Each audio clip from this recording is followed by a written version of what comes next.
विद्यार्थी मित्रांनो, तर आपलं स्वागत आहे 11वीच्या इयत्तेमध्ये. तर मागचा पार्ट तुम्ही पाहिला नसेल तर तुम्ही पाहून घेऊ शकता. त्यानंतर मी दुसऱ्या पार्टकडे वळतोय. त्यानंतर आहे मानसशास्त्र भारतीय दृष्टिकोन. मानसशास्त्राबद्दलचे जे काही भारतीय दृष्टिकोन आहे किंवा भारतीय वैज्ञानिकांचे जे काही दृष्टिकोन आहे ते आपण या पार्टमध्ये पाहणार आहोत. त्यामध्ये या ठिकाणी तक्ता दिलं आहे ते तुम्ही पाहू शकता. मी या ठिकाणी तुमच्या संदर्भासाठी म्हणजे तुमच्या बेसिक इन्फॉर्मेशनसाठी दिलेलं आहे, ते मी वाचून दाखवतो, तर तुम्ही लक्ष देऊन ऐकू शकता. या ठिकाणी डाव्या बाजूला इकडच्या साईडला इयर्स साल दिलेले आहे, इकडे व्यावसायिक प्रगती दिलेली आहे. तर 1916 प्राध्यापक नरेंद्रनाथ सेनगुप्ता यांनी कलकत्ता विद्यापीठात पहिला मानसशास्त्र विभाग सुरू केला. 1925 इंडियन सायकोलॉजिकल असोसिएशनची स्थापना व इंडियन सायकोलॉजिकल जर्नलची सुरुवात झाली आहे 1925मध्ये. 1940मध्ये कलकत्तामध्ये लुबिनी पार्क मनोरुग्णालयाची स्थापना झाली आहे. 1945 ते 1949 दरम्यान संरक्षण संशोधन खात्याची मानसशास्त्र शाखा स्थापन करण्यात आली, जी भारत संरक्षण विज्ञान आस्थापनाचा भाग आहे. 1955मध्ये बेंगलोरमध्ये राष्ट्रीय मनो आरोग्य व मेंदू विज्ञान संस्था सुरू झाली. 1962मध्ये भारतीय उपयोजित मानसशास्त्र अकादमीची स्थापना. 1962मध्ये रांचीमध्ये मानसिक विकृतीसाठी रुग्णालय स्थापन करण्यात आले आहे. 1968मध्ये भारतीय चिकित्सालयीन मानसशास्त्राची संघटना सुरू करण्यात आली. 1989मध्ये राष्ट्रीय मानसशास्त्र अकादमी स्थापन करण्यात आले. तर आपण हे जे काही पाहतो आहे आता काही स्थापना झालेल्या आहेत, तर हे नक्कीच मानसशास्त्र उपयोगात येऊ शकतो. त्यासाठी मानसशास्त्र हा विषय महत्त्वाचा आहे असं सर्वांना वाटू लागल्यास, ते ज्यांना असं वाटू लागल्यास त्यांनी त्या सालमध्ये स्थापना करण्यात आलेली होती. त्यानंतर मानसशास्त्राचे भारतीय दृष्टिकोन सविस्तरमध्ये आपण पाहू शकता. तर त्यामध्ये अनेक मी ते वाचतोय. मानसशास्त्र भारतीय दृष्टिकोन पुस्तकामध्ये वाचतो मी, तुम्ही लक्ष द्या. अनेक भारतीय विचारवंतांनी मानवी मनाचे गुपित उघडण्याचा प्रयत्न केला आहे. ख्रिस्तपूर्व 2000 ते इसवी 500 पर्यंत तत्त्वज्ञांनी मानवी मन व वर्तन यांचा वेगवेगळ्या दृष्टिकोनातून अभ्यास केला व आत्मा व मन मर्मदृष्टी त्यांचं स्पष्टीकरण दिले. व ख्रिस्तपूर्व 1900 म्हणजे पूर्वी देखील मनाचा आत्म्याचा यांचा देखील अभ्यास किंवा विचार केला गेलेला होता. या ठिकाणी हे सर्व तत्त्वज्ञानाचा भाग आहे. तत्त्वज्ञानी म्हणजे आपले जे काही शास्त्रज्ञ आहेत त्यांना प्रश्न पडला असेलच की मन कुठे असतो, आत्मा कुठे असते, त्यांची देखील अभ्यास करणे खूप महत्त्वाचे आहे. त्यामुळे त्यांनी याचा शोध घेण्याचा प्रयत्न केला. उपनिषदामध्ये स्व आणि व्यक्तिमत्वाची रचना म्हणजे स्वतःबद्दल मी कसा आहे, मी कसा वागतो, मी कसा विचार करतो, असे प्रश्न पडले आणि त्यांना देखील अभ्यास करता आला. व्यक्तिमत्वाची रचना हे कोश जसे एखादे आवरण या संकल्पनेच्या आधारे स्पष्ट केले आहे. जसे अन्नमय कोश, प्राणमय कोश, मनोमय कोश, विज्ञानमय कोश, आनंदमय कोश, हे ते एकूण कोशांची नावे दिली आहेत. त्या ठिकाणी तुम्ही पाहू शकता. वेगवेगळ्या परिवेशीय घटकांचे या कोशावर होणारे परिणाम आणि या कोशांचे मानवी वर्तनावर होणारा परिणाम ही विचारवंतांनी स्पष्ट केलं आहे. तर खाली या ठिकाणी दिलेलं आहे पाहू. काही विचारवंतांनी विविध स्पष्ट आपल्या रीतीने स्पष्ट केलेले आहे. आयुर्वेदानुसार 3 प्रकारचे दोष आढळून येतात. दोष वात व पित्त हे आयुर्वेदाचे 3 प्रकार. तुमच्या चुकीची जोडी ओळखामध्ये हे येऊ शकतं. किंवा जोड्या लावामध्ये देखील हा खूप महत्त्वाचा प्रश्न आहे. हे दोष मानवी स्वभावाची वैशिष्ट्ये ठरवतात. उदाहरणार्थ कफ प्रकृती व्यक्ती ही शांत, म्हणजे त्यांनी काही आयुर्वेदिकनुसार म्हणजे आयुर्वेदिक आपल्या माहिती आहे आणि त्यानुसार त्यांनी अंदाज लावला.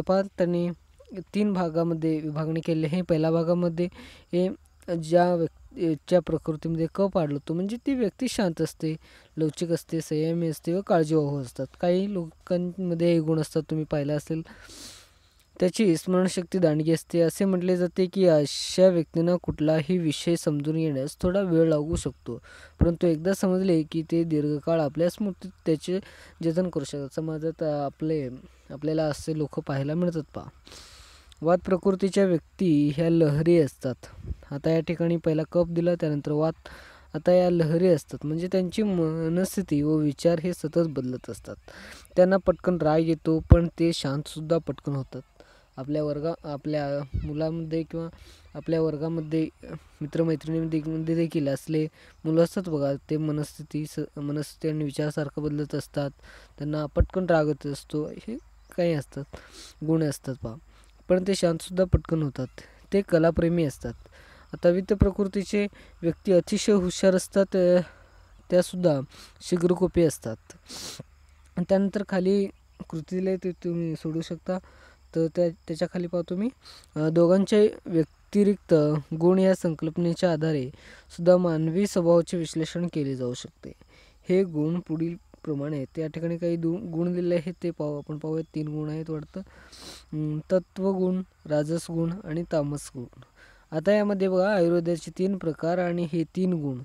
यामध्ये तुम्हाला जंबल व्हायला नको पाहिजे. हे दोन्ही नीट अंडरलाईन करून ठेवा आणि नीट लक्षात देखील तुम्ही ठेवू शकता. आता मानवी शरीर हे सत्व आहे, राजस व तामस गुणांनी बनलेले असते. या गुणांना प्रभावी व्यक्तींच्या वर्तमानावर दिसून येते. उदाहरणार्थ तामसी व्यक्ती ह्या सुस्त व आळशी असतात. या ठिकाणी आयुर्वेदाप्रमाणे काही त्यांनी गृहीतके धरून किंवा काही मांडणी करून या ठिकाणी दिले. हे तामसी व्यक्ती ह्या सुस्त व आळशी असतात. ते कामसून असतात. ते प्रत्येक गोष्टीत उदासीन असतात. राजसी व्यक्ती ह्या अहंकारी असतात, म्हणजे त्यांच्यात एखादा अहंकार जडलेला असतो पहा. ते स्वप्रतिष्ठित जपतात. सर्व काही त्याच्या मनाप्रमाणे घडले पाहिजे असे त्यांना वाटते. ते भांडखोर असतात. सत्वगुण असलेले व्यक्ती ह्या शांत व समजूतदार असतात. ते त्यांना नेमके कामे काळजीपूर्वक व वेगळे करतात. त्यांना वास्तव्याने भान असते, त्यामुळे ते समजुतीने वागतात. आता यामध्ये या पॅरेग्राफमध्ये किंवा या मी आताच्या पार्टमध्ये संपवलं, त्यामध्ये तुम्ही काय काय लक्षात ठेवू शकता हे मी तुम्हाला सांगतो आहे.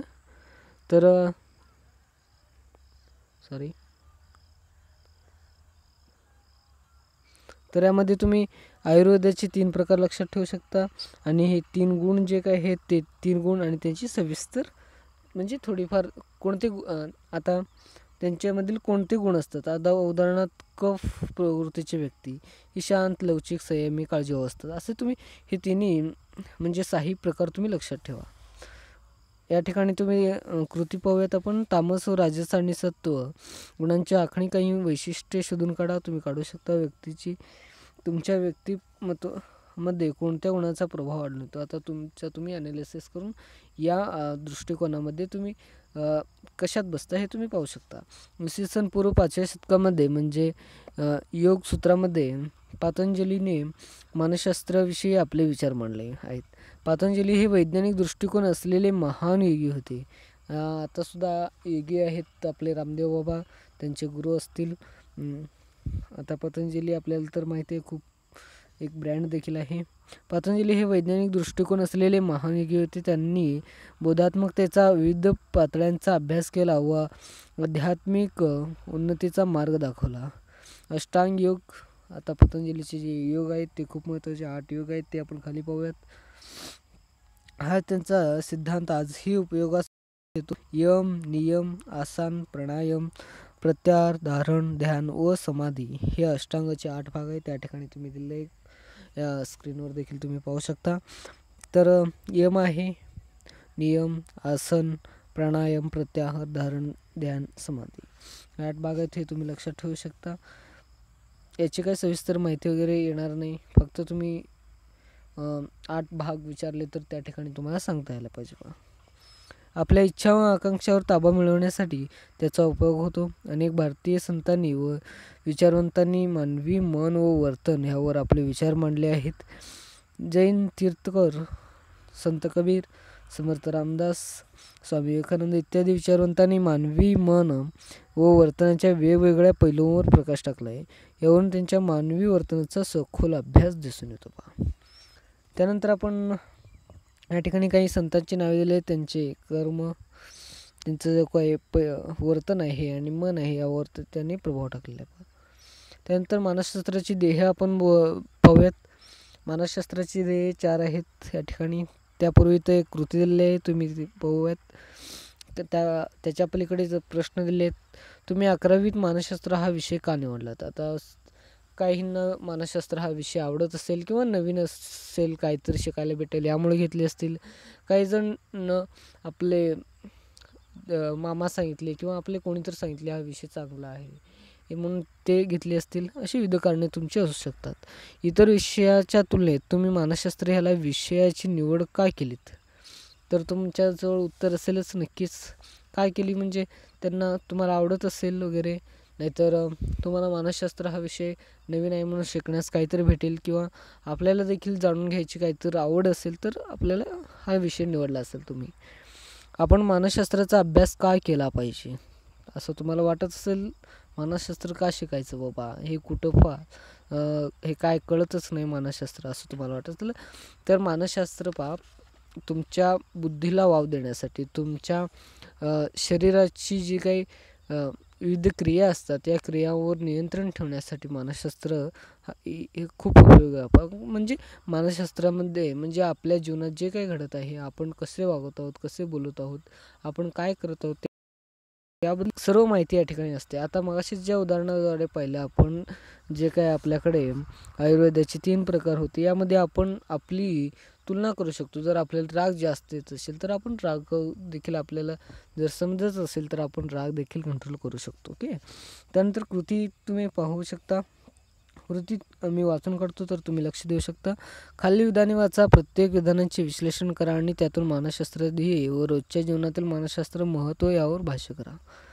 मानसशास्त्राच्या एका गटाने 100 व्यक्तीचे निरीक्षण केले आणि ताणाखाली असतानाचे त्यांचे वर्तन व प्रतिक्रिया यांची नोंद केली.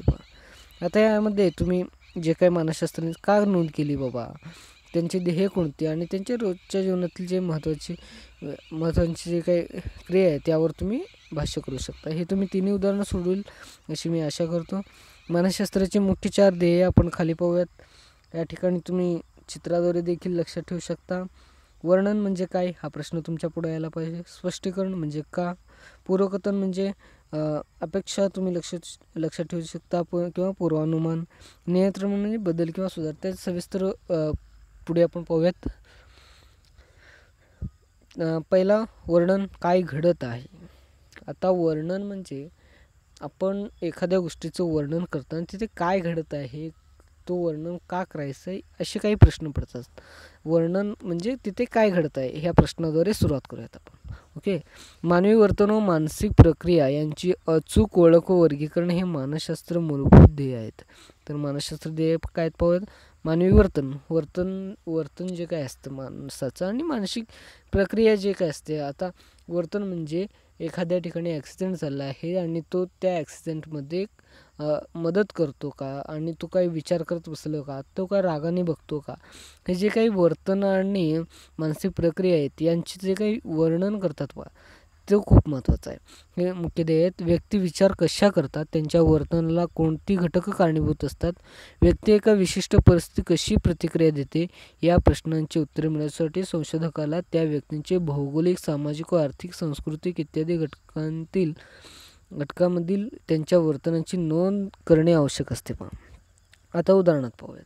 व्यक्ती औपचारिक किंवा अनौपचारिक परिस्थितीत वेगवेगळे वागतात. म्हणजे ओळखीच्या ठिकाणी किंवा अनोळखीच्या ठिकाणी वेगवेगळे वागतात. त्यासाठी वागतात व त्यांच्या प्रक्रियांचा मानसशास्त्रात अभ्यास केला जातो. यासाठी संशोधक वेगवेगळ्या मानसशास्त्रीय संशोधकांचा वापर करतात. उदाहरणार्थ प्रमाणित मानसशास्त्रांची चाचण्या, मनोविश्लेषण तंत्र, सर्वेक्षण पद्धती, मानसशास्त्रीय प्रयोग व निरीक्षण पद्धती इत्यादी आहेत. त्यानंतर आपण दुसऱ्याकडे पाहूयात. वस्तुस्थितींचे स्पष्टीकरण करून निरीक्षण केलेल्या वर्तनामागील कारणे समजून घेणे. आता स्पष्टीकरण म्हणजे हे का घडतं. आता एका ठिकाणी तुम्ही गेलात, तिथे काहीतरी घडत आहे, हे का घडत आहे, आपण कसे पाहतो आणि कसे विचार करतो याबद्दलची माहिती असणं गरजेचं आहे. वस्तुस्थिती म्हणजे ज्या ठिकाणी आहोत, वस्तुस्थिती म्हणजे आपल्या समोर असणे. स्पष्टीकरण करून निरीक्षण केलेल्या वर्तनावरील कारणे समजून घेणे.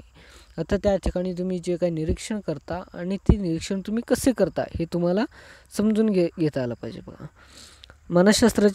मानसशास्त्रज्ञांना व्यक्तीच्या वर्तणुकीमागील कारणे जाणून घेण्यास विशेष रस असतो. त्यासाठी ते प्रमाणित मानसशास्त्रीय चाचण्यांचा वापर करतात. तर काही चाचण्या असतात त्यासाठी जर एखादे वर्तन फक्त एकाच व्यक्तीमध्ये आढळून येते. आता एखादा दृष्टिकोन जो का बघण्याचा असतो, आपण बघत असताना काही माणसांचे किंवा व्यक्तींचे दृष्टिकोन वेगवेगळे असू शकतात पहा. आणि त्यामध्ये जर सर्वजण सेम करत असेल आणि एकटा जर वेगळा करत असेल तर त्यावर चाचणी घेतली जाते पहा. परंतु जर ते वर्तन बहुतांश लोकांमध्ये आढळून आले तर आपण असे म्हणू शकतो की संपूर्ण समाजाचे वर्तन तसेच आहे. उदाहरणार्थ बाईक स्वारांचे अपघात. बाईक स्वार म्हणजे गाडीवर जात असताना बाईक स्वारांचे अपघातात त्याच्यासाठी घातक ठरू शकतो, कारण या अपघाताला मेंदूला इलाज होऊ शकते. म्हणून हेल्मेट घालणे हे बाईक स्वारांसाठी सक्तीचे असले पाहिजे पहा. तर आपल्या लक्षात आले असेल. आता हेल्मेट एकटाच घालतो असं नाही, आता सर्वजण घाललं पाहिजे. आता सर्वजण घातल्यावर आपण जेव्हा बघतो सर्वजणांना आपल्याला वाटतं हे सामाजिक आहे, म्हणजे हे समाजाच्या हितासाठी आणि सर्वजण घालतात पहा.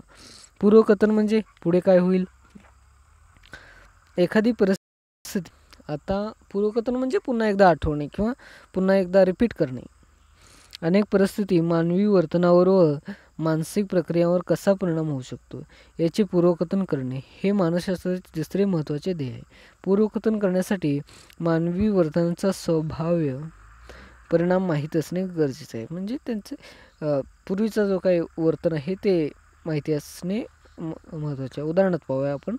जर एखादी व्यक्ती दारू प्यायली तर तिच्या प्रतिक्रिया मंद होतात. म्हणजे ते आपल्याला माहिती आहे तर दारू पिलेल्या व्यक्तींची आपण कसे बोलतात वगैरे, व त्यामुळे गाडी चालवताना अपघाताची शक्यता वाढू शकते. त्यामुळे दारू पिऊन वाहन चालवणे टाळले पाहिजे. तर नक्कीच, कारण आता यामध्ये पूर्वकथन पाक असं आहे.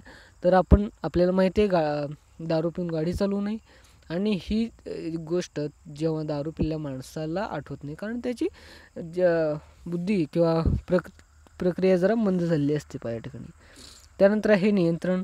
हे कसे बदलू शकतो. ओके, आता नियंत्रण खूप महत्त्वाचं असतं. आपण एखादी गोष्ट पाहिली, का पाहिली, कसं पाहिली याबद्दल आपण पाहू. आता यावर नियंत्रण मिळवणं खूप महत्त्वाचं असतं. वर्तनाचे नियंत्रण किंवा बदल हे मानसशास्त्राची चौथी ध्येय आहे.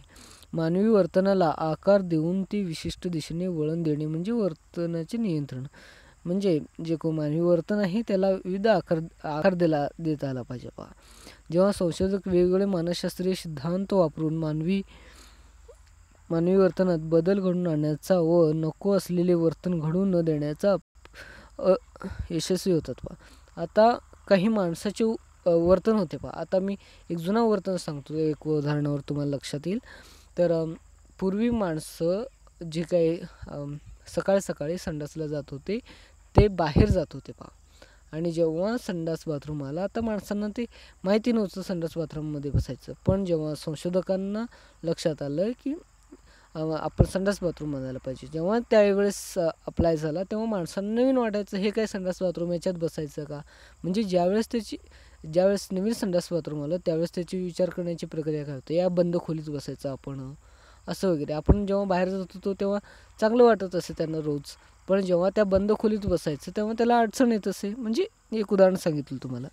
त्यावेळी हे ध्येय साध्य होते. मानसशास्त्रज्ञ वर्तन करण्यासाठी किंवा बदलण्याची वेगवेगळे मानसशास्त्रीय तंत्राचा वापर करतात. उदाहरणार्थ, जर काही विद्यार्थी शाळेत गैरहजर राहत असतील किंवा जर ते अभ्यास करत नसतील तर शैक्षणिक मानसशास्त्र त्यांची कारणे शोधून त्या विद्यार्थ्यांना त्यांचा वर्तनाचा बदल घडवून आणण्यास मदत करू शकतात.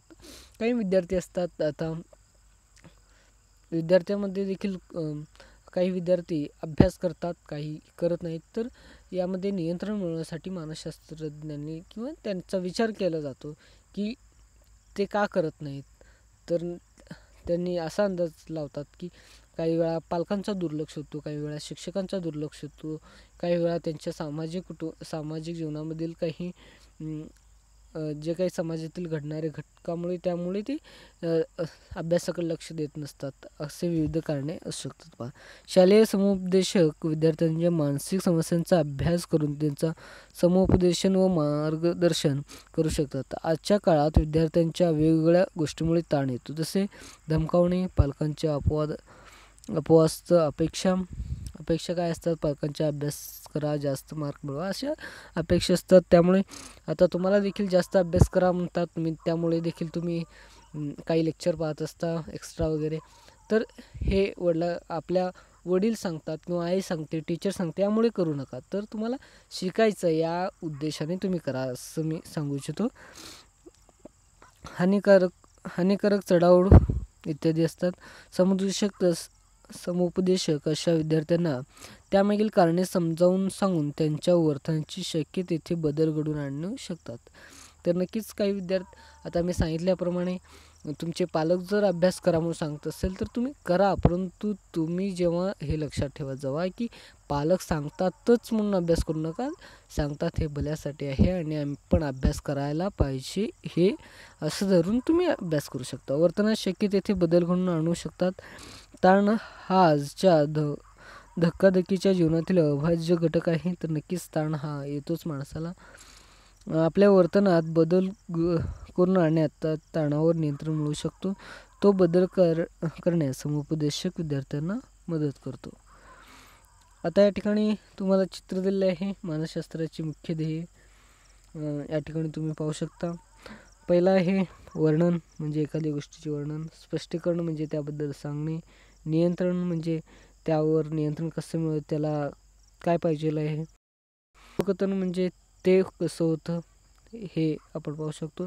यामध्ये डायग्राममध्ये तुम्ही जर लक्ष दिला, वर्णन म्हणजे एखादी मुलगी आहे, ते एका फुलाच्या झाडाचे वर्णन करत आहे. तुम्हाला त्याने एक उदाहरणाद्वारे, एक चित्राद्वारे तुम्हाला डायग्रामद्वारे समजावण्याचा प्रयत्न केला आहे. पहा, एक मुलगी आहे वर्णनामध्ये, ती एका फुलांच्या झाडाचे वर्णन करते. स्पष्टीकरण म्हणजे त्याबद्दल माहिती सांगते.